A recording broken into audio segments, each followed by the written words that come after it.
This is Nick, exerciseforcheatmeals.com, and today we are making Taco Bell's Spicy Ranch, and we are cutting the calories from 140 per serving down to 23. And this can be used on a plethora of sandwiches, pizzas, and really whatever you would like. On this channel, I make a bunch of lower calorie recipes and do anything fitness content related. So if you're into that kind of thing, like this video and subscribe to the channel. This comes together as easy as 1, 2, 3. We just combine all the ingredients and then we blend it. So first, we're going to start with non-fat or fat-free Greek yogurt. I have my bowl on top of my scale and we are going to put in 170 grams. We are going to follow that up with low-fat buttermilk, and you don't need to buy this big quart. All you need is 80 grams. So if you can get a smaller one, feel free to do that. Next up, we have Hellmann's low-fat mayo, and it's only 15 calories per serving. Tastes just as good as the 35 calorie version, and it is an absolute necessity in my kitchen. 105 grams. Next up, we have fresh parsley, 2.5 grams. All I do is take the leaves off the top and add them in here. Then 30 grams of Frank's Red Hot. Now I do have substitutions in the pinned comment below if you want to look at all the substitutions you can use, but this is what I just found to have the best flavor overall. 3 grams of fresh garlic, and I like to mince mine in a garlic press. 6 grams of onion powder, 6 grams of salt. Usually I don't do this, but even for my point scale, this weighs so little that it won't pick it up. So we need to use a 1/4 teaspoon of dried dill weed. And then a 1/4 teaspoon of habanero powder. Again, you don't have to use habanero powder, but this is what they use in the actual Taco Bell recipe. So I wanted it to be as close as possible to the real thing so we get the most authentic taste. A 1/4 teaspoon of black pepper and 1 teaspoon of dried chives. Again, the dried chives weigh about nothing, so the teaspoon isn't gonna be picked up by the scale itself. I'm gonna take the bowl off my scale here and I'm gonna give this a good mix around myself before we actually use the immersion blender. The last 2 ingredients are vitally important in my opinion, and that would be some sort of neutral tasting oil. I'm gonna use avocado oil here, 8 grams. And if you watch my protein ice cream recipes, you know that I use xanthan gum,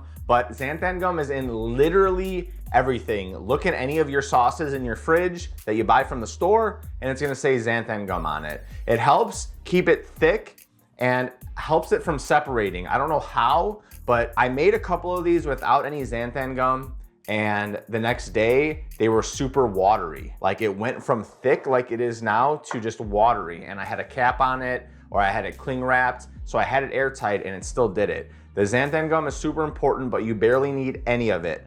1/2 gram, that's it. And why do we put it in the avocado oil? Because it dissolves super easily. So I'm just gonna mix it around in here to make sure it's all spread out, and we just wanna avoid clumping when we put it into the sauce and we mix it. And the olive oil, or the avocado oil, I'm sorry, does that. I have a KitchenAid immersion blender that I'm gonna use here. You don't need one of these. You can use a couple other methods, which I will explain to you once we're done here. However, if you do want to check out anything, like even like the dried chives or whatever, I will have all the links in the description so you can see the ingredients that I use. And if you do use those links, it does help support the channel and is much appreciated, but you can get a lot of this stuff in the store as well. Before we add the avocado oil and the xanthan gum mixture, I like to give everything a once over, get it really mixed thoroughly, and then we add the avocado oil and xanthan gum. After about 60 to 90 seconds of mixing it, all we have to do now is put this in a bottle and we have sauce for weeks to come. I'm not actually gonna bottle it on camera because it's kind of pointless, but this is what we look like after we are done putting it in a bottle. What I do, I take an empty bottle, I put this on top, and then I put the sauce in here a little bit at a time.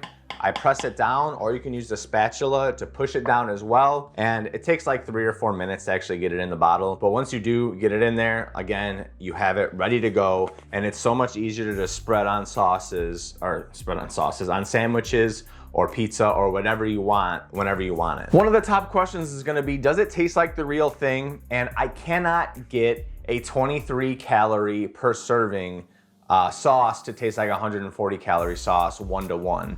However, I went to Taco Bell, I bought 4 sauces and I tested them. Literally, you would think I was crazy, putting my finger in one, getting a finger of this one and trying them. I have 5 different test sauce in the fridge. I would say it's about 8 to 8.5 out of 10 the real thing. And when you put it on something, you're really not gonna know the difference. You just can't replicate that same creaminess of having like 15 grams of fat per serving, when this one has like 1 or 1.5 grams per serving. Speaking of macros, for a 28 gram serving from Taco Bell, you're getting 140 calories, 15 fat, 1 carb, less than a gram of protein. For mine, 23 calories, 1.1 fat, 2.1 carb, and 1.5 protein. If you don't have an immersion blender, you can use one of like the Ninja attachments or NutriBullet to make the sauce. It will take a little bit longer because you got to scrape down the sides and then get that stuff at the bottom. So like the parsley and everything chops up, but you can use this, and the food processor works equally as good. I could have used this,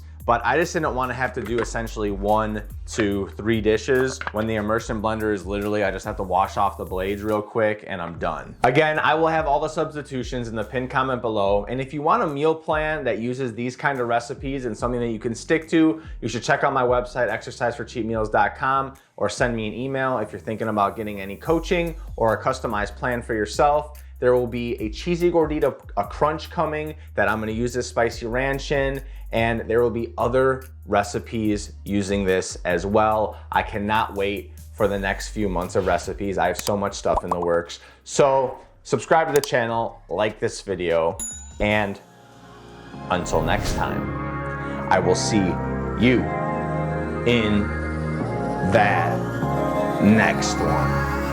Deuces.